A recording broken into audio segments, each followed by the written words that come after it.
Okay, summary of the fractures of femur.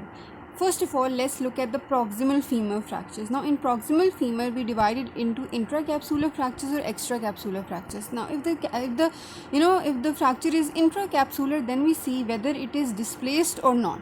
If it is not displaced, we simply put a dynamic hip screw. We don't see the age. This is just simple, treatment. But if the fracture is displaced, now we look at the age, whether the patient is an elderly or the patient is a young patient. Now, in a young patient, we do a dynamic hip screw, but we have to do it urgently because displacement has occurred.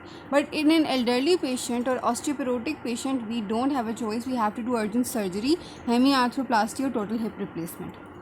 And now in case of extracapsular fractures, we are going to use a sliding hip screw and plate. We don't consider whether it is displaced or not. Simple one treatment for extracapsular.